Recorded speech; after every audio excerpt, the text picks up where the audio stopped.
നമസ്കാരം. മലയാളി വാർത്ത ആനുകാലികത്തിലേക്ക് സ്വാഗതം.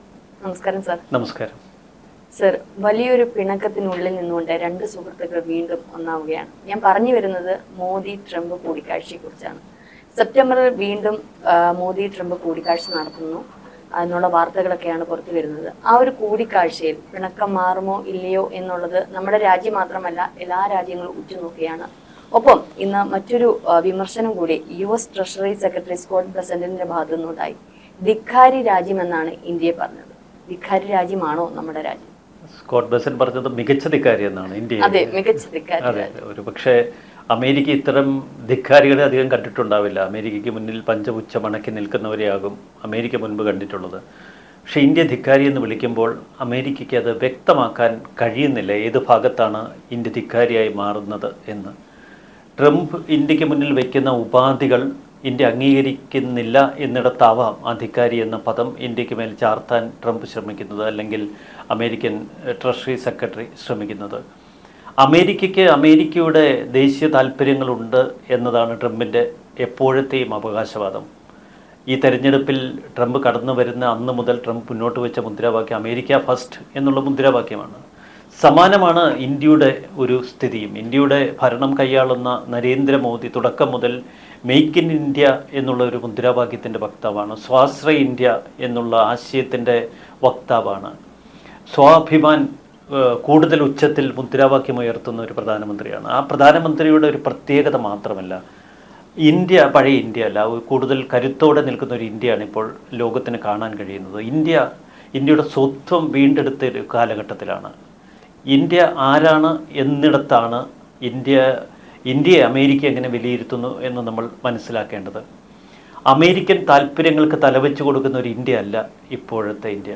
അതുതന്നെയാണ് ട്രംപിനെ ഭയപ്പെടുത്തുന്നത്. പിന്നെ പഴയ സൗഹൃദ കണക്കുകൾ പറഞ്ഞ് അമേരിക്ക മുന്നോട്ട് വരുന്നുണ്ടാവാം, അല്ലെങ്കിൽ ട്രംപിനെയും മോദിയെയും ഒരുമിച്ചൊരു കസേരയ്ക്ക് ചുറ്റും ഇരുത്തി ആ പഴയ സൗഹൃദം വീണ്ടും പുതുക്കിക്കളയാം എന്നൊക്കെ ചില കേന്ദ്രങ്ങൾ വിശ്വസിക്കുന്നുണ്ടാവും. പക്ഷേ മോദിയുടെ ഭാവാദികൾ വ്യക്തമാക്കുന്ന ചില സന്ദേശങ്ങളുണ്ട്. ഇപ്പോൾ മോദി കീഴടങ്ങലിന് തയ്യാറല്ല എന്ന സൂചനയാണ് ഇപ്പോൾ പലവട്ടം നൽകിയിരിക്കുന്നത്. ഒരു കീഴടങ്ങലില്ല. ഏതായാലും ഈ ഒരു കൂടിക്കാഴ്ച നടത്താനിരിക്കെ പ്രതീക്ഷിച്ചിരിക്കുകയാണ് നമ്മളെല്ലാവരും. കാരണം ഒരു തീരുവ യുദ്ധം ട്രംപിന്റെ ഭാഗത്തു നിന്നുണ്ടായിട്ടുണ്ട്. അപ്പോൾ ഈ ഒരു കൂടിക്കാഴ്ചയിൽ ഇനി പിണക്കങ്ങൾ മാറുമോ, അതോ ഇന്ത്യയുടെ നിലപാടിൽ തന്നെ ഉറച്ചു നിൽക്കും? ആ കൂടിക്കാഴ്ചയ്ക്ക് മുമ്പുള്ള ഒരു പശ്ചാത്തലം നമ്മൾ മനസ്സിലാക്കണം. ന്യൂയോർക്കിൽ സെപ്റ്റംബർ മാസമാണ് ഐക്യരാഷ്ട്രസഭയുടെ പ്രത്യേക യോഗം ചേരുന്നത്. 169 രാജ്യങ്ങളിലെ പ്രതിനിധികൾ ആ യോഗത്തിൽ പങ്കെടുക്കും. അതിൽ ഇന്ത്യൻ ഭരണത്തലവൻ അനുവദിച്ചിരിക്കുന്ന ദിവസം എന്ന് പറയുന്നത് സെപ്റ്റംബർ 26-ആം തീയതി. പക്ഷേ സാധാരണഗതിയിൽ ഒരു ഇന്ത്യ ഇത്തരം പ്രോഗ്രാമുകളിൽ പങ്കെടുക്കുമ്പോൾ 2 മാസങ്ങൾക്ക് മുൻപ് ഔദ്യോഗിക സ്ഥിരീകരണം ഉണ്ടാകും ഇന്ത്യയുടെ ഭാഗത്തു നിന്ന്, വിദേശകാര്യ മന്ത്രാലയത്തിൻ്റെ ഭാഗത്തു നിന്ന്. ഇന്ന് ഈ നിമിഷം വരെ ഇക്കാര്യത്തിലൊരു ഔദ്യോഗിക സ്ഥിരീകരണം ഇന്ത്യയുടെ വിദേശകാര്യ മന്ത്രാലയമോ ഇന്ത്യൻ അധികൃതരോ നൽകിയിട്ടില്ല.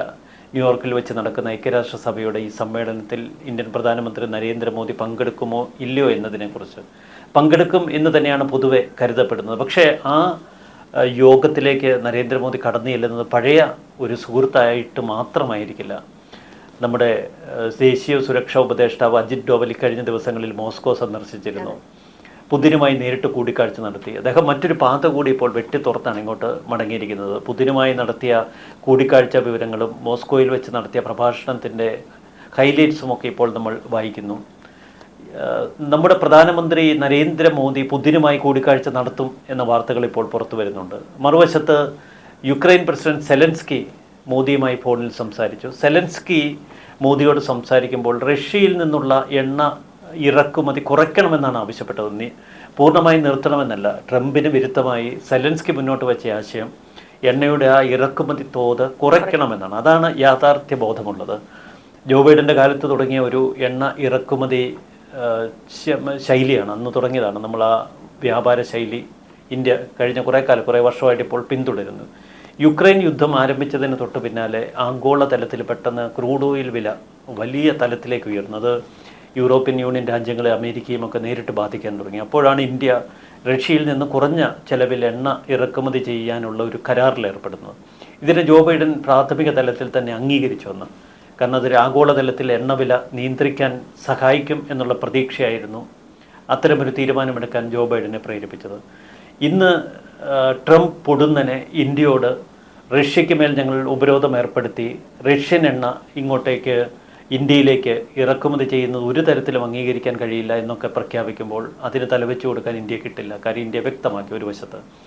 മറുവശത്ത് നമ്മുടെ മോദി ഇന്ത്യൻ പ്രധാനമന്ത്രി ചൈനയുമായി കൂടുതൽ അടുത്തിടപഴകാനുള്ള ശ്രമങ്ങൾ ഇപ്പോൾ നടത്തുന്നു. ചൈന സന്ദർശനം പദ്ധതിയിലുണ്ട്. അപ്പോൾ ചൈനീസ് പ്രസിഡന്റുമായും റഷ്യൻ പ്രസിഡന്റുമായുള്ള കൂടിക്കാഴ്ചയ്ക്ക് ശേഷമാകും ഐക്യരാഷ്ട്രസഭാ യോഗത്തിൽ എത്താൻ പോകുന്നത് ഇന്ത്യൻ പ്രധാനമന്ത്രി. അതുകൊണ്ട് തന്നെ കൂടുതൽ കരുത്തുറ്റ നിരവധി കരാറുകൾക്കും തീരുമാനങ്ങൾക്കും ശേഷമാകും അമേരിക്കൻ പ്രസിഡന്റിൻ്റെ മുന്നിൽ നരേന്ദ്രമോദി ഇനി നേരിട്ടിരിക്കുന്നത്. അപ്പോഴേക്കും അമേരിക്ക വിട്ടുവീഴ്ചയ്ക്ക് വിധേയരാകേണ്ടി വരും. അല്ലെങ്കിൽ ഒരിക്കലും ഒരു ചർച്ച പൂർണ്ണമായി വിജയിക്കില്ല. ശരിക്കും സാർ പറഞ്ഞതുപോലെ നമ്മൾ നോക്കുമ്പോൾ യുക്രൈൻ, റഷ്യ, ഇവർക്കൊന്നും ഇന്ത്യയോട് വലിയ പ്രശ്നങ്ങളൊന്നുമില്ല. പക്ഷേ അമേരിക്കയ്ക്ക് മാത്രമാണ്, പ്രത്യേകിച്ച് ട്രംപിന് മാത്രമാണ് ഈ ഒരു നീരസമുള്ളത്. അതിൽ നിന്ന് തന്നെ നമുക്ക് വ്യക്തമാകുന്ന ഒരു കാര്യമുണ്ട്. കാരണം ഇന്ത്യ അതിശക്തമായിട്ട് വളർന്നുകൊണ്ടിരിക്കുന്നു. അത് അമേരിക്കയ്ക്ക് അങ്ങോട്ട് സഹിക്കുന്നില്ല എന്നുള്ളതല്ലേ. ഇപ്പം യുക്രൈൻ ആണെങ്കിലും റഷ്യ ആണെങ്കിലും ഇന്ത്യയോട് വലിയ പ്രശ്നങ്ങളൊന്നും അവർക്കില്ല. ചൈനയ്ക്കാണെങ്കിലും ഇല്ല. ഇനിയിപ്പോൾ ചൈനയുമായിട്ട് ഒരു വാണിജ്യ കരാറിലേക്ക് പോവുകയാണ് ഇന്ത്യ. പക്ഷേ ഇവിടെ ട്രംപിന് മാത്രമാണ് ഒരു അരോചകം. ഒരുപക്ഷെ അദ്ദേഹം അമേരിക്കൻ പ്രസിഡന്റ് ആയതിനു ശേഷം അദ്ദേഹത്തിന്റെ അമേരിക്ക വൻ ശക്തിയായിട്ട് അല്ലെങ്കിൽ അതിനപ്പുറം മറ്റാരും മറികടന്ന് വരരുത് എന്നുള്ള അദ്ദേഹത്തിന്റെ നിലപാടുകളല്ലേ. അവിടെ ഇന്ത്യയുടെ നിലപാട് നമ്മൾ പരിശോധിക്കേണ്ടിയിരിക്കുന്നു. യുക്രൈൻ പ്രസിഡന്റ് ഇന്ത്യയോട് ഇത്തരമൊരു അഭ്യർത്ഥന നടത്തുമ്പോൾ നമ്മൾ ഇതുവരെ യുക്രൈനെ തള്ളി പറഞ്ഞിട്ടില്ല. റഷ്യ യുക്രൈൻ യുദ്ധത്തിൽ ഒരു വിധത്തിലും യുക്രൈനെ തള്ളി പറഞ്ഞിട്ടില്ല ലോകത്തിന് മുന്നിൽ ഇന്ത്യ. എല്ലാ സമയത്തും ഇന്ത്യ ഈ യുദ്ധം അവസാനിപ്പിക്കണം എന്ന നിലപാട് മാത്രമേ സ്വീകരിച്ചിട്ടുള്ളൂ. പുതിനോട് ഇക്കാര്യം നമ്മൾ ആവർത്തിച്ചിട്ടുള്ളൂ. റഷ്യ യുക്രൈൻ ബന്ധത്തിൽ നേരിട്ട് ഇടപെടാത്ത ഇന്ത്യയുടെ വാണിജ്യ താല്പര്യങ്ങൾ സംരക്ഷിക്കാൻ മാത്രമാണ് റഷ്യയുമായുള്ള ഇടപെടലുകൾ ഇപ്പോഴും തുടരുന്നത്. അത് വ്യാപാര കരാറിൻ്റെ രൂപത്തിലാണ്. അതുകൊണ്ട് തന്നെ യുക്രൈൻ പ്രസിഡന്റ് ഇന്ത്യയോട് ഇടപെടുമ്പോൾ ഇത് അദ്ദേഹത്തിന് മനസ്സിലുണ്ട്. ട്രംപിനെ സംബന്ധിച്ച് ട്രംപിൻ്റെ മുന്നിൽ വാണിജ്യ താല്പര്യങ്ങളും ഇന്ത്യ ഒരു സൂപ്പർ പവറായി സാമ്പത്തിക രംഗത്തും ആഗോള ശക്തി പ്രകടനങ്ങളുടെ രംഗത്തും ഇന്ത്യ ഒരു സൂപ്പർ പവറായി ഇമേർജ് ചെയ്തു വരുന്നത് സഹിക്കാൻ കഴിയില്ല ട്രംപിനെ സംബന്ധിച്ച്. കാരണം പതിറ്റാണ്ടുകളായി ഇന്ത്യ പിന്തുടരുന്ന ചില ശൈലികളുണ്ട്. അതാണിപ്പോഴും ഇന്ത്യ പുറത്തെടുക്കുന്നത്. പാകിസ്ഥാൻ ഒരു വിധേയ രാജ്യമാണ്, അവരൊരു ദുർബല രാജ്യമാണ്. പാകിസ്ഥാനിലൂടെ പലപ്പോഴും ചൈനയിലേക്ക് ഒരു കൈ നീട്ടാൻ അമേരിക്ക ശ്രമിച്ചിട്ടുണ്ട്. പാകിസ്ഥാനെ ഉപയോഗിച്ച് ചൈനയെ തങ്ങളുടെ വരുതിയിലാക്കാൻ പലവട്ടം അമേരിക്ക ശ്രമിച്ചിട്ടുണ്ട്. ഇപ്പോൾ ഇന്ത്യയെ തളർത്താൻ പാകിസ്ഥാനെ കൈ അയച്ച് സഹായിക്കുന്ന പാകിസ്ഥാൻ ഇന്ന് കൂടുതൽ പ്രഖ്യാപനങ്ങൾ അമേരിക്കയുടെ ഭാഗത്ത് നമ്മൾ കാണുന്നു. ഈ കഴിഞ്ഞ ദിവസം ബലൂച്ച് ലിബറേഷൻ ആർമിയെ ഒരു ഭീകര സംഘടനയായി അമേരിക്ക പ്രഖ്യാപിച്ചിരുന്നു. ഇപ്പോൾ ഒരു പടി കൂടി കടന്ന് തെഹ്രീക്കെ താലിബാൻ, ഐസിസ്, ഖൊറാസാൻ തുടങ്ങിയ സംഘടനകൾ പാകിസ്ഥാൻ്റെ പല ഭാഗങ്ങളിൽ പ്രവർത്തിക്കുന്നുണ്ട്. അവരെയൊക്കെ ഭീകര സംഘടനകളുടെ പട്ടികയിൽ ചേർത്ത് പാകിസ്ഥാന് കൂടുതൽ ഭീകര സംഘടനകൾക്കെതിരെയുള്ള ആക്രമണത്തിന് ശക്തി പകരാനുള്ള ആയുധങ്ങളടക്കമുള്ള സഹായങ്ങൾ വാഗ്ദാനം ചെയ്യാൻ ഒരുങ്ങുകയാണ് അമേരിക്ക. പക്ഷേ ഇന്ത്യയുടെ കാര്യത്തിലോ, ഇന്ത്യ കാലങ്ങളായി ഭീകരതയുടെ ഒരു ഇരയാണ്. കാശ്മീർ അടക്കമുള്ള പല മേഖലകളിലും ഇന്ത്യ തീവ്രവാദ ഭീകര സംഘടനകളുടെ നിരവധി ആക്രമണങ്ങൾക്ക് വിധേയമായിട്ടുണ്ട്. ഏറ്റവും ഒടുവിൽ നമ്മൾ കണ്ട പഹൽഗാം ഉൾപ്പെടെ. അപ്പോഴൊന്നും അമേരിക്ക പരസ്യമായൊരു നിലപാടെടുത്തിട്ടില്ല. ഇത്തരം ഭീകര ആക്രമണങ്ങൾക്കെതിരെ ഇന്ത്യക്കൊപ്പം തോളോട് തോൾ ചേർന്ന് നിന്ന് ഒരു ആക്രമണത്തിന് അല്ലെങ്കിൽ ഇന്ത്യയെ ഭീകരതയുടെ ആ കൈകളിൽ നിന്ന് രക്ഷപ്പെടുത്താൻ നേരിട്ടുള്ള ഇടപെടലുകൾ, ഇതിലൊന്നും അമേരിക്ക ഇന്ത്യയെ കൈയച്ച് സഹായിച്ചിട്ടില്ല. അതിൽ നമുക്ക് കൂടുതൽ കടപ്പാടുള്ളത് ഇസ്രായേലിനോടാണ്. ഇന്ത്യയുടെ പല നിർണായക ഘട്ടങ്ങളിലും ഇസ്രായേൽ സഹായ ഹസ്തവുമായി കൂടി എത്തിയിട്ടുണ്ട്. അപ്പോൾ പാകിസ്ഥാനെ ഉപയോഗിച്ച് ഇന്ത്യയെ തളർത്തുക മാത്രമാണ് ട്രംപ് ഭരണകൂടത്തിൻ്റെയും ലക്ഷ്യം. സർ, ഇപ്പോൾ അമേരിക്ക എപ്പോഴും പറയുന്ന ഒരു കാര്യമുണ്ട്, റഷ്യയോടൊപ്പം ചേർന്നുകൊണ്ട് അല്ലെങ്കിൽ ഭീകരത വളർത്തുന്ന രാജ്യമാണ് ഇന്ത്യ, അല്ലെ റഷ്യയെ കൂടുതൽ സന്നാഹങ്ങൾ കൊടുത്തുകൊണ്ട്, അല്ലെ റഷ്യക്കൊരു പറഞ്ഞ സാമ്പത്തിക സഹായം തന്നെ നൽകിക്കൊണ്ട് ഇന്ത്യ പിന്തുണയ്ക്കുന്നു എന്നുള്ളത്. പക്ഷേ നമ്മൾ തിരിച്ചു നോക്കുമ്പോൾ ഇപ്പൊ ഇസ്രായേൽ പലസ്തീൻ യുദ്ധത്തിൽ അമേരിക്ക ഇസ്രായേലിന് ഒരു പിന്തുണ കൊടുത്തിട്ടുണ്ട്. മറ്റൊരു രാജ്യങ്ങൾ അവിടെ ചോദ്യം ചെയ്തിട്ടില്ല, ചെയ്യുന്നുണ്ടെങ്കിലും പക്ഷെ അത് ഗൗനിക്കുന്നില്ല. പക്ഷേ ഇവിടെ നമ്മളുടെ ഒരു വാണിജ്യം മാത്രമാണ് ഇന്ത്യ റഷ്യ കരാറിലുള്ളത്. അല്ലാതെ മറ്റൊരു യുദ്ധ പോർ വിമാനങ്ങൾ അയക്കുകയോ അല്ലെങ്കിൽ ഇത്തരത്തിലുള്ള സഹായങ്ങൾ അതിലോട്ട് കെടുക്കുകയോ ഒന്നും ചെയ്തിട്ടില്ല. ഇന്ത്യ റഷ്യ ഇരു രാജ്യങ്ങൾ തമ്മിലുള്ള ഒരു വാണിജ്യം മാത്രമാണ് അവിടെ നടക്കുന്നത്. ഇന്ത്യ മറ്റൊരു രാജ്യത്തിന് വിട്ട് ഞോണ്ടാൻ പോയിട്ടുമില്ല, ഈ പറഞ്ഞതുപോലെ യുദ്ധങ്ങൾക്ക് വേണ്ടി സഹായിച്ചിട്ടുമില്ല. ഇന്ത്യ സമാധാനപരമായിട്ട്, സർ നേരത്തെയുള്ള നമ്മുടെ ചർച്ചകളിലൊക്കെ പറയുന്നുണ്ട്, സമാധാനപരമായിട്ട് ഒരു സന്യാസിയെ പോലെ അല്ലേ, എപ്പോഴും മറ്റുള്ള രാജ്യങ്ങൾക്ക് ഒരു മാതൃകയാകുന്ന തരത്തിലാണ് നമ്മുടെ രാജ്യം എപ്പോഴും. ഇപ്പം നരേന്ദ്രമോദി സർക്കാർ അല്ല, അതിന് മുൻപേയുള്ള കാലഘട്ടം ചരിത്രം നോക്കിയാൽ അങ്ങനെ തന്നെയാണ് നിലകൊള്ളുന്നത്. എന്നിട്ടും നമ്മുടെ രാജ്യത്തിന്റെ ഈ ഒരു വികസനം അത്ര അങ്ങോട്ട് രസിക്കാത്ത ട്രംപ് മനഃപൂർവ്വം ഇട്ട് ചുരണ്ടുന്നത് അത് ഇന്ത്യയെ തളർത്താൻ മാത്രമല്ല, ഒരുപക്ഷെ ഇന്ത്യ എന്നൊരു വൻ ശക്തി ആകാതിരിക്കാനുള്ള പല തന്ത്രങ്ങളല്ലേ. ഇപ്പോൾ പാകിസ്ഥാനെ കൂട്ടുപിടിക്കുന്നുണ്ട്. അസിം മുനീറിന് പല ലക്ഷ്യങ്ങളുണ്ട് അവിടെ. അതെ, അതിൽ ട്രംപിനുള്ളത് വളരെ വിചിത്രമായ ഒരു സ്വഭാവ രീതി കൂടി ട്രംപിനുണ്ടല്ലോ. ട്രംപ് നമ്മൾ കഴിഞ്ഞ ദിവസങ്ങളിൽ ചർച്ച ചെയ്ത പോലെ ട്രംപിൻ്റെ സ്വകാര്യ താല്പര്യങ്ങളൊന്നും ഇന്ത്യ സംരക്ഷിച്ചില്ല. ട്രംപ് ഖത്തറിൽ ചെന്നപ്പോൾ അന്ന് പ്രത്യേക വിമാനം കൊടുത്ത് ഖത്തർ ഭരണാധികാരികൾ ട്രംപിനെ സന്തോഷിപ്പിച്ചു. പിന്നീട് പാകിസ്ഥാൻ ഇന്ത്യ യുദ്ധത്തിന് തൊട്ടുപുറമെ ട്രംപ് അവകാശവാദങ്ങൾ ഉന്നയിച്ചപ്പോൾ പാകിസ്ഥാൻ അത് ആദ്യമേ ചാടി അംഗീകരിച്ചു. പാകിസ്ഥാൻ ട്രംപിന് നൊബേൽ സമ്മാനം കൊടുക്കണമെന്ന് പറഞ്ഞു. അതെ, അത് ആവർത്തിച്ചുകൊണ്ടിരിക്കുന്നു. ഇസ്രയേൽ ട്രംപിന് നൊബേൽ സമ്മാനം കൊടുക്കണമെന്ന് ആവർത്തിച്ച് പറഞ്ഞുകൊണ്ടിരിക്കുന്നു. ട്രംപിനെ സംബന്ധിച്ച് ബറാക്ക് ഒബാമ എക്കാലത്തും ട്രംപിൻ്റെ ഒരു ശത്രുവാണ്. ബറാക്ക് ഒബാമയ്ക്കെതിരെയുള്ള ഒരു ഈഗോയിൽ നിന്നാണ് ട്രംപ് എന്ന പ്രസിഡന്റ് കഥാപാത്രം ഉണ്ടാകുന്നത്. പിന്നീട് ആദ്യത്തെ പ്രസിഡന്റ് തെരഞ്ഞെടുപ്പിൽ 2016 ട്രംപ് അന്ന് അധികാരത്തിലെത്താൻ ശ്രമിച്ചതിന് പിന്നിൽ ഒരൊറ്റ കാരണമേ ഉണ്ടായിരുന്നുള്ളൂ. അത് ബറാക്ക് ഒബാമയുമായുള്ള ഒരു പേഴ്സണൽ ഗ്രഡ്ജായിരുന്നു. പിന്നീട് ഒബാമയ്ക്ക് നൊബേൽ സമ്മാനം ലഭിക്കുന്നു, തനിക്ക് ലഭിക്കുന്നില്ല. ആ ഒരു കോംപ്ലക്സ് ഇന്നും ട്രംപിൻ്റെ മനസ്സിലുണ്ട്. ട്രംപ് ഒരു സക്സസ്ഫുൾ ബിസിനസ്സുകാരനാണ്. ആഗ്രഹിച്ചതൊക്കെ അയാൾക്ക് നേടാൻ കഴിഞ്ഞിട്ടുണ്ടാവാം. ആ ഒരു വിചിത്ര ഭാവം ഇപ്പോഴും പേറുന്നുണ്ട് വ്യക്തിപരമായി ട്രംപ്. പക്ഷേ അമേരിക്കൻ ഭരണകൂടം ഇന്ത്യക്കെതിരെ ഇന്ന് US സ്റ്റേറ്റ് ട്രഷറി സെക്രട്ടറി ഉൾപ്പെടെയുള്ളവർ ഇന്ത്യയെ ധിക്കാരി എന്ന് വിളിക്കുമ്പോൾ നമ്മൾ കരുത്തോടെയാണ് ഇനി സെപ്റ്റംബർ 26 അമേരിക്കയിലേക്ക് കടന്നു ചെല്ലുന്നത്. അവിടെ ഒരു രൗദ്രഭാവമുള്ള ഒരു ശത്രുവിൻ്റെ മുഖമൊന്നും ആയിരിക്കില്ല ഇന്ത്യക്ക്.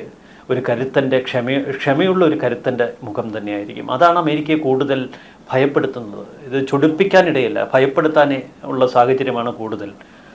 പാകിസ്ഥാനെ എത്ര കരുത്തരാക്കി മാറ്റാൻ അമേരിക്ക ശ്രമിച്ചാലും ഇന്ത്യ ഭയക്കില്ല. കാരണം പാകിസ്ഥാനെ ഞൊടിയിടയ്ക്കുള്ളിൽ ഭസ്മമാക്കാനുള്ള ആയുധശേഖരം ഇന്ത്യയുടെ പക്കലുണ്ട്, കരുത്ത് ഇന്ത്യയുടെ പക്കലുണ്ട്. ചൈനയെ അപേക്ഷിച്ച് ഇന്ത്യൻ യുവത്വം അതുതന്നെയാണ് ഇന്ത്യയുടെ മുഖ്യ ശക്തി. വരും വർഷങ്ങളിൽ ഇന്ത്യയുടെ GDP ഗ്രോത്ത്, GDP വളർച്ചയ്ക്ക് യാതൊരുവിധ തടസ്സവും ഉണ്ടാകില്ല എന്ന് സാമ്പത്തിക വിദഗ്ധർ പ്രവചിക്കുന്നുണ്ട്. അമേരിക്കയുമായുള്ള ഈ വ്യാപാര കരാറുകൾ നഷ്ടപ്പെടുമ്പോൾ പകരം നമ്മളുടെ ശ്രദ്ധ ഒരു 50 രാജ്യങ്ങളിലേക്ക് ഇപ്പോൾ വ്യാപിപ്പിക്കുകയാണ്. 50 രാജ്യങ്ങളുമായി സജീവമായ വ്യാപാര ചർച്ചകൾ ഇന്ത്യ ആരംഭിച്ചു. അത് ശക്തമായ നിലയിൽ ചില കരാറുകളിലെത്തും ഈ ആഴ്ച തന്നെ എന്ന വിവരമാണ് ഇപ്പോൾ വാണിജ്യകാര്യ മന്ത്രാലയം പുറത്തുവിടുന്നത്. അപ്പോൾ ഇന്ത്യയെ സംബന്ധിച്ച് ഇന്ത്യ തങ്ങളുടെ ശക്തി തിരിച്ചറിഞ്ഞൊരു കാലഘട്ടത്തിലാണ്. അതൊരു ക്ഷമയുള്ള ഒരു പോരാളിയുടെ, ഒരു കരുത്തൻ്റെ ശക്തിയാണ്. അതിന് ഒരു സന്യാസം അല്ലെങ്കിൽ വിശ്വാസം അതൊക്കെയായിട്ട് നമുക്ക് ചേർത്ത് പിടിക്കാം. ഇപ്പോൾ ആധുനിക സാങ്കേതിക വിദ്യ പറയുന്ന ഒട്ടനവധി മാനങ്ങൾ, ഇപ്പോൾ നമ്മൾ ബഹിരാകാശ ഗവേഷണങ്ങളുടെ ഏറ്റവും ഉന്നതികളിൽ എത്തി നിൽക്കുന്ന ഈ കാലഘട്ടം. പക്ഷേ നൂറ്റാണ്ടുകൾക്ക് മുൻപ് ഇന്ത്യയിൽ ഉയർന്നു വന്ന ഇതിഹാസങ്ങളിലും പുരാണങ്ങളിലുമൊക്കെ ഇതൊക്കെ സ്പർശിച്ചിരുന്നു. ഇന്ത്യക്ക് വലിയൊരു പതിറ്റാണ്ടുകളുടെ സാംസ്കാരിക ചരിത്രമുണ്ട്. വിശ്വാസത്തിൻ്റെ തീക്ഷ്ണമായ ഒരു അടിത്തറയുണ്ട്. വലിയ സ്വപ്നങ്ങളുടെ ഒരു യുവത്വമുണ്ട്. ഇതെല്ലാം കൂടിച്ചേർന്നൊരു കരുത്ത് ഇന്ത്യക്കുള്ള ഈ സാഹചര്യത്തിൽ ഇന്ത്യൻ പ്രധാനമന്ത്രി ട്രംപിന് മുന്നിലിരിക്കുമ്പോൾ ഒട്ടും ചെറുതാകേണ്ടതില്ല, ഒട്ടും വിട്ടുവീഴ്ചയുടെ ഒരു വിധേയത്വം സ്വീകരിക്കേണ്ടതില്ല. മറിച്ച് സമവായത്തിലെത്താനുള്ള സാഹചര്യം ഒരുക്കണം. ആ ഒരു സമവായത്തിൻ്റെ സാഹചര്യം സൃഷ്ടിക്കുകയാണ് ഇപ്പോൾ ഇന്ത്യ ചെയ്തത്. അതുകൊണ്ട് തന്നെ അമേരിക്കയ്ക്ക് ഇപ്പോൾ പഴയ ആത്മവിശ്വാസമില്ല. അത് നമ്മൾ ചൈനയുടെ കാര്യത്തിൽ കാണുന്നു. ചൈനയുമായി കടുത്ത വാഗ്വാദത്തിൽ ഏർപ്പെട്ട ട്രംപ് ഒരു പരിധി വിട്ട് ചൈനയ്ക്കെതിരെ 150% നികുതിയൊക്കെ ആയിരുന്നു, താരിഫായിരുന്നു എന്ന് പ്രഖ്യാപിച്ചിരുന്നു. പക്ഷേ ഇപ്പോൾ വാണിജ്യ ചർച്ചകൾ വഴിമുട്ടിയെടുത്തു നിന്ന് 90 ദിവസത്തേക്ക് ആ ചർച്ചകൾ വീണ്ടും ചർച്ചകളുടെ പേരിൽ മാറ്റിവെക്കപ്പെട്ടു. അത് നമ്മളൊന്ന് ശ്രദ്ധിക്കേണ്ടതില്ലേ? കാരണം ചൈനയെ നമുക്ക് അത്ര പെട്ടെന്ന് വിശ്വസിക്കാനാവില്ല. റഷ്യ, ഇസ്രായേലൊക്കെ വിശ്വസിച്ചാലും ചൈനയെ ഒരു കാലത്തും വിശ്വസിക്കരുതെന്ന് പറഞ്ഞിട്ടുണ്ട്. അപ്പം ചൈനയുടെ മേൽ ഇത്തരത്തിലുള്ള നികുതി ഭാരമൊക്കെ കുറയ്ക്കുമ്പോഴേക്കും വീണ്ടും ഭായി ആയി കഴിഞ്ഞാൽ വീണ്ടും ഇന്ത്യക്ക് നേരെ ചൈന തിരിയില്ലേ? കാരണം ഇപ്പോൾ ഒരു എയർ സർവീസ് ഒക്കെ തുടങ്ങാൻ പദ്ധതി ഇടുന്നുണ്ട്. ഇല്ല, ആത്യന്തികമായി ചൈന ഒരു ചൂഷക രാജ്യമാണ്. അത് അമേരിക്കയ്ക്ക് അറിയാം. അമേരിക്കയുടെ മണ്ണ് പലവിധത്തിൽ ചൈനീസ് കുടിയേറ്റങ്ങൾക്ക് ഇപ്പോൾ വിധേയമായിട്ടുണ്ട്. അമേരിക്കൻ വ്യവസായങ്ങൾ ചൈനീസ് വ്യവസായികളുടെ കൈകളിൽ അകപ്പെട്ടിട്ടുണ്ട്. പല തലത്തിൽ അമേരിക്കൻ റിസർച്ച് സംവിധാനങ്ങളിലേക്ക്, ബഹിരാകാശ പ്രോഗ്രാമുകളിലേക്കൊക്കെ ചൈനീസുകാർ ഇപ്പോൾ ധാരാളമായി കുടിയേറിയിട്ടുണ്ട്. അമേരിക്ക ഒരു കാലഘട്ടത്തിനപ്പുറം ചൈനീസിന് വലിയ സ്വാധീനമുള്ള രാജ്യമായി മാറും. ചൈനീസ് കയറ്റുമതി മാത്രമല്ല അമേരിക്ക ഭയക്കുന്ന മറ്റൊട്ടനവധി കാര്യങ്ങളുണ്ട്. അതുകൊണ്ട് തന്നെ ചൈനയോട് എന്നും ഒരു ഭയപ്പാട് അമേരിക്കയ്ക്കുണ്ട്. അതുകൊണ്ട് ഒരു കൈ അകലത്തിൽ ചൈനയെ അമേരിക്ക നിർത്തും. ഇപ്പോൾ ഈ കാട്ടുന്നത് അത് ഒരു കരുത്തൻ രാജ്യം തന്നെയാണ് ചൈന, കാര്യത്തിൽ സംശയം വേണ്ട. ഇന്ത്യ എന്ന ഒരു സൂപ്പർ പവറിനോട് ഏറ്റുമുട്ടുമ്പോൾ വീണ്ടും ഒരു ശത്രുവിൻ്റെ ശത്രു എന്ന നിലയിൽ ഒരുപക്ഷെ ഇന്ത്യയും ചൈനയും കൂടുതൽ ഒരു ബാന്ധവത്തിലേക്ക് പോയാൽ അത് അമേരിക്കയ്ക്ക് കരുതുന്നതിലും അപ്പുറമുള്ള പ്രത്യാഘാതങ്ങൾ സൃഷ്ടിക്കും. അതുകൊണ്ടാണ് ഇപ്പോൾ ചൈനയെ വെറുതെ വിട്ടിരിക്കുന്നത്. ഇന്ത്യയെ പേടിച്ചിട്ടാണ്. ചൈന രക്ഷപ്പെട്ടത് ഇന്ത്യ കരുത്തോട് അമേരിക്കയ്ക്ക് നേരെ നിന്നതുകൊണ്ടാണ്. ഇന്ത്യയുടെ ഈ കരുത്ത് ലോകത്തിന് മുന്നിൽ പ്രകടിപ്പിച്ചതുകൊണ്ടാണ്. അപ്പോൾ നരേന്ദ്രമോദി ന്യൂയോർക്കിലേക്ക് കടന്നു ചെല്ലുന്നത് പഴയ നരേന്ദ്രമോദി ഒരു വിധേയനായ സുഹൃത്തായിട്ടായിരിക്കില്ല. പണ്ട് നമ്മൾ കണ്ടിരുന്നത് നരേന്ദ്രമോദി എന്ന ഒരു ഇന്ത്യൻ പ്രതിനിധിയാണ്. അദ്ദേഹം സുഹൃത്തിനെ കാണുമ്പോൾ കുമ്പിടും, സ്നേഹത്തോടെ ആശംസകൾ നേരും, ചേർത്ത് പിടിക്കും. അതിൽ നിന്ന് വളരെ കരുത്തുള്ള സുഹൃത്ത് തന്നെയാണ്. അതിപ്പോഴും ഇന്ത്യ പറയുന്നു ഞങ്ങളുടെ സുഹൃത്ത് രാജ്യമാണ്. കഴിഞ്ഞ ദിവസം അസിം മുനീർ ഇന്ത്യക്കെതിരെ ഭീഷണി മുഴക്കിയപ്പോഴും ഇന്ത്യ പറഞ്ഞത് അത് തന്നെയാണ്. ഇന്ത്യയുടെ സുഹൃത്ത് രാജ്യത്തിൻ്റെ മണ്ണിൽ വെച്ചാണ് ഇത്തരം ഭീഷണികൾ. ഇത് ഇന്ത്യയെ ഒരുപാട് അസ്വസ്ഥപ്പെടുത്തുന്നു എന്ന് നമ്മുടെ വിദേശകാര്യ മന്ത്രാലയം വ്യക്തമാക്കിയിരുന്നു. പക്ഷേ ആ പ്രസ്താവനയിലും കരുത്ത് നമ്മൾ കാണണം. വളരെ ശക്തമായ പ്രസ്താവനയാണ് ഇന്ത്യ നടത്തുന്നത്. ഇപ്പോൾ പഴയ ഇന്ത്യ അല്ല. അമേരിക്ക തെറ്റ് തിരുത്തണമെന്നൊന്നും ഇന്ത്യ പറയുന്നില്ല. അമേരിക്കയ്ക്ക് ഇഷ്ടമുള്ളത് ചെയ്തു. പക്ഷേ ഇന്ത്യ രാജ്യ താല്പര്യം സംരക്ഷിക്കും. പക്ഷെ മറ്റൊരു ഭാഗത്ത് നോക്കുന്നത് ശക്തമായ രാജ്യം എന്ന് നമ്മൾ പറയുമ്പോൾ അസിം മുനീറും ട്രംപുമായിട്ട് വലിയൊരു സൗഹൃദത്തിലേക്ക് പോകുന്നത്, അത് നല്ല സൗഹൃദമൊന്നും അല്ല പറഞ്ഞോണം പണി കൊടുക്കാനുള്ള സൗഹൃദമാണ്. പക്ഷേ മുനീർ ചിന്തിക്കുന്ന ഒരു കാര്യമുണ്ട്. പാകിസ്ഥാൻ എന്നൊരു രാജ്യത്തിന്റെ വലിയൊരു ഭരണാധികാരി എന്നുള്ളൊരു പവർ മുനീറിന്റെ എക്കാലത്തെ ഒരു ആഗ്രഹമാണ്, സ്വപ്നമാണ്. ഒരു പട്ടാള ഭരണത്തിലേക്ക് പാകിസ്ഥാൻ കടക്കുകയാണെങ്കിൽ അത് ഇന്ത്യക്ക് വലിയ ദോഷമുണ്ടാകും. അല്ല, അന്താരാഷ്ട്ര മാധ്യമങ്ങൾ ഇപ്പോൾ നിരീക്ഷിച്ചാൽ നമുക്ക് ഒരു കാര്യം വ്യക്തമാണ്. ഇപ്പോൾ പാകിസ്ഥാൻ പൂർണ്ണമായും അസിം മുനീറിന്റെ കസ്റ്റഡിയിലാണ്. രാഷ്ട്രീയ നേതാക്കളുടെ പ്രസ്താവനകളൊന്നും പുറത്തേക്ക് വരുന്നില്ല. ഇന്ത്യയുമായുള്ള നയതന്ത്ര ബന്ധത്തെക്കുറിച്ച് സംസാരിക്കുന്ന അസിം മുനീറാണ്. ഇന്ത്യയെ ഭയപ്പെടുത്താൻ ശ്രമിക്കുന്നത് അസിം മുനീറാണ്. ഇന്ത്യക്കെതിരെ ആണവ ബ്ലാക്ക് മെയിലിംഗ് എന്ന ഏറ്റവും നികൃഷ്ടമായ നീചമായ പ്രസ്താവന നടത്തുന്നത് അസിം മുനീറാണ്. അപ്പോൾ ഒരു പരിധിവരെ പാകിസ്ഥാൻ സൈന്യം അവിടുത്തെ ഭരണം കൈയാളി കഴിഞ്ഞിരിക്കുന്നു. അസിം മുനീറിൻ്റെ ഏറ്റവും വലിയ ആവശ്യം അവിടെയുള്ള ഇന്ത്യക്കെതിരെയുള്ള ഭീകര സംഘടനകളെ നിലനിർത്തുകയും. മുനീർ പറഞ്ഞു കഴിഞ്ഞു, അതായത് എൻ്റെ ഭരണം അല്ലെങ്കിൽ ഞാൻ നിൽക്കുന്നിടത്തോളം കാശ്മീരിനെ തിരിച്ചു പിടിക്കുമെന്നുള്ള ഒറ്റ ഒരു പ്രസ്താവന ഇറക്കുമ്പോൾ ഇന്ന് നമ്മൾ അമേരിക്കയുടെ ഒരു ഇരട്ടത്താപ്പ് കണ്ടില്ലേ? America ISIS Khorasan, Tehrike Taliban, Baloch liberation ആർമിയെ ഒരിക്കലും ഈ രണ്ട് തീവ്രവാദ സംഘടനകളുമായി ചേർത്ത് വയ്ക്കാൻ പാടില്ല. പക്ഷേ ഈ മൂന്ന് സംഘടനകളുടെ പേരെടുത്ത് പറഞ്ഞുകൊണ്ട് ഇവ മൂന്നും ഭീകര സംഘടനകളാണ്, ഇവരെ ഭൂമുഖത്ത് നിന്ന് ഉന്മൂലനം ചെയ്യാൻ പാകിസ്ഥാനൊപ്പം തങ്ങൾ തോളോട് തോൾ ചേർന്ന് പ്രവർത്തിക്കുമെന്ന് അമേരിക്ക പ്രഖ്യാപിക്കുന്നു. മറുവശത്ത് ഇന്ത്യക്കെതിരെ ആക്രമണം നടത്തുന്ന ജെയ്ഷെ മുഹമ്മദ് പോലെയുള്ള ഭീകര സംഘടനകളെ എന്തുകൊണ്ട് ഇതേ നാണയത്തിൽ പാകിസ്ഥാനിൽ കടന്ന് അടിക്കാൻ അമേരിക്ക തയ്യാറാകുന്നില്ല? അപ്പോൾ ഇന്ത്യക്കെതിരെ ആക്രമണവുമായി ഇന്ത്യൻ അതിർത്തിയിൽ, പാക് നിയന്ത്രണ പ്രദേശങ്ങളിൽ, ഇന്ത്യയുടെ പാക് നിയന്ത്രണ പ്രദേശങ്ങളിൽ കഴിയുന്ന ഇത്തരം ഭീകര സംഘടനകളെ അവർ പാലൂട്ടി വളർത്തുമ്പോൾ അത് അംഗീകരിക്കുകയും അതിന് പോഷണം നൽകുകയും ചെയ്ത് മറുവശത്ത് പാകിസ്ഥാനെ ശിഥിലമാക്കാൻ ശ്രമിക്കുന്നു എന്നതിൻ്റെ പേരിൽ ബലൂച്ച് ലിബറേഷൻ ആർമി പോലുള്ളവരെ അമേരിക്ക ആക്രമിക്കുന്നു. ഇപ്പോൾ വിചിത്രമായ കാഴ്ചയാണ്. അപ്പോൾ അമേരിക്കയ്ക്ക് തീവ്രവാദത്തെ തുരത്തുകയല്ല ലക്ഷ്യം, ഇന്ത്യയെ തളർത്തുകയാണ്. അതിനുവേണ്ടി ഇന്ത്യയുടെ ശത്രു രാജ്യത്തിന് കൂടുതൽ കരുത്ത് പകരുന്നു, അവരോടൊപ്പം തോളോട് തോൾ ചേർത്ത് നിൽക്കുന്നു. ഇന്ത്യ പാകിസ്ഥാൻ യുദ്ധവേളയിൽ IMF-നെ കൊണ്ട് അവർക്ക് ധനസഹായം നൽകിക്കുന്നു. പിന്നീട് പാകിസ്ഥാൻ നേതാക്കളുടെ വാക്കുകൾക്ക് കൂടുതൽ പ്രാധാന്യം, അമേരിക്കൻ മണ്ണിൽ വെച്ച് എന്തെങ്കിലുമൊക്കെ പ്രസ്താവനകൾ നടത്തി അതിന് കൂടുതൽ പ്രാധാന്യം വരും ലോകമാധ്യമങ്ങളുടെ ഇടയിൽ. അതിനുവേണ്ട അവസരമൊരുക്കുന്നു.